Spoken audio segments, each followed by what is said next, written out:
Welcome back, Spartans. My name is Maritza, and I will be your host for episode 29 of the Spartan Times. A while back, a few of our fellow students participated in the EPISD Film Festival, and today we will be showcasing all their hard work and creativity. First up, we've got Insomnia by Nehemiah.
I said no, David.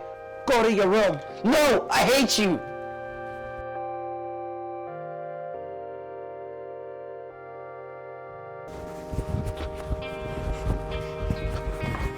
Where are you going?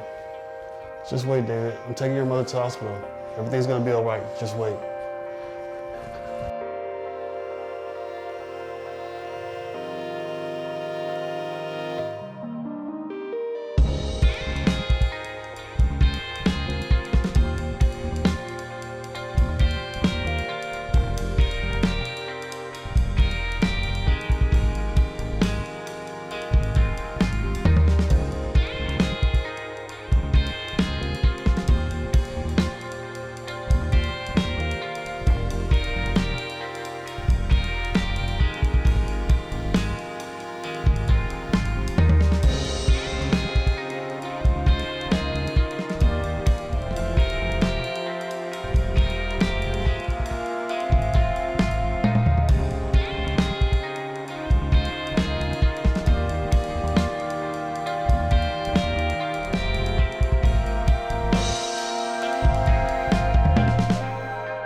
Beautiful visuals and overall amazing work. Moving on, Daylin made a documentary on her great uncle Alex James. Let's check it out.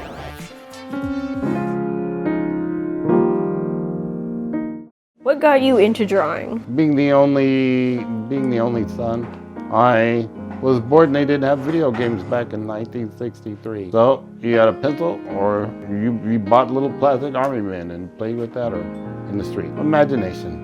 What inspired you to make Negative Gravity? That's funny. I was paralyzed in 1977 on the Carbon Canyon Road on a motorcycle. Someone pulled in front of me and stopped. So if you got friends on a motorcycle, make them get off of it, make them sell it. Because sooner or later, somebody's gonna pull out in the road right in front of you and say, I never even saw you before. And then it's gonna be too late. Being paralyzed, laying on my back, looking straight up for 40 years, I'll be 67 years old. That's a lot of hours on your back staring at the ceiling. So I'm looking at the ceiling and I'm imagining, because the ceiling is like a whiteboard anyway, like a TV screen. So I imagine different worlds and different things. And my sister passed early from cancer and she left me with 3 nephews and your mom on knee. So all the boys that make them lay down and we would go through like a maze. We'd call it the deep game. And there would be a maze, there would be a little girl. Oh, there's always a little girl who's lost. So we had a lot of fun playing imagination games since old Uncle Alex can't go outside and throw the ball. So they seem to still appreciate it. So That's about it. It's staring at the ceiling. And when I look outside the window, this window here, when it's curtains open, I see the awning off the roof, and I wonder, if the world was reversed, the gravity was reversed for 24 hours, I could slide out this window and maybe step on the overhanging awning of the roof, with my back pressed against the wall, and make my way around it. So you said that your book is written like a script and you want to turn that into a film. How will you go about the production of that? Well, I gotta try to find someone. You need a solicitor. I wrote script. I wrote the screenplay, the storyboard, did years to do the storyboard. And then when you send it to away, it says, no matter how great your production is, how wonderful your script is, it's not what you know in Hollywood, but who you know. They have a person that's above a film solicitor, but you need a film solicitor till you tell him about your project. He says, great, I'll personally hand it to the film company. They're the ones.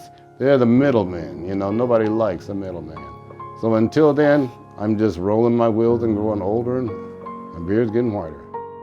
I need everybody out there to find me a film solicitor. Okay, thank you so much, Alex. Thank you. Next time you guys are outside, though, look up when you're laying on your bed or something. Look up at the ceiling and see the awning around your house. Walk around it just for the trip of it and see if it was upside down, how far you can make it, if you can make it to your block. All right, thank you. Okay, thank you. When did Alex become paralyzed?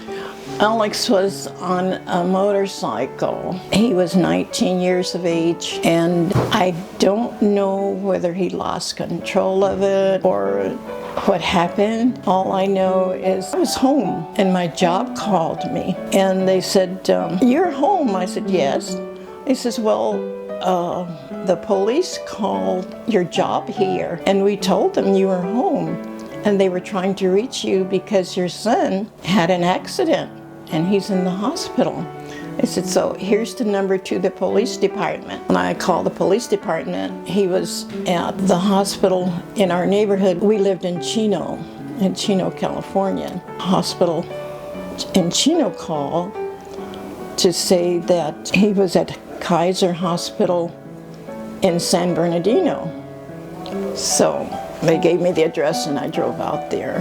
How has it been a challenge for you taking care of Alex after the accident? As a Christian, I'm saying it's natural you want God to heal immediately, and that was my expectation. As time has passed, I no longer have those expectations of immediate healing, although I know nothing is impossible. Alex is always upbeat. He's never depressed. He's never down. I've come to accept the same armor or faith that he has.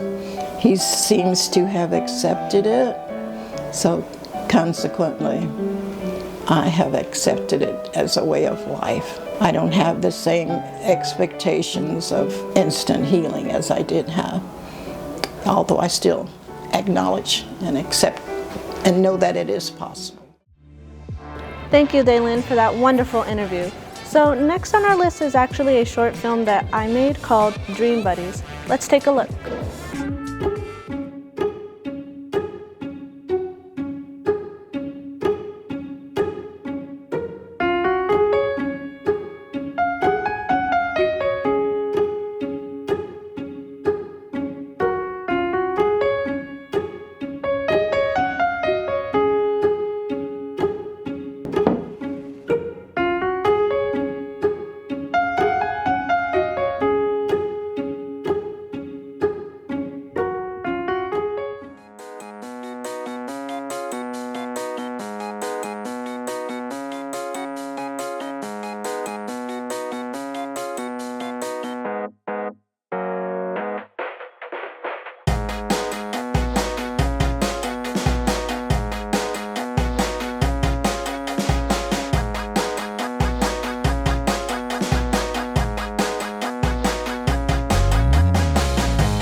I definitely had a lot of fun making the little characters for that short film.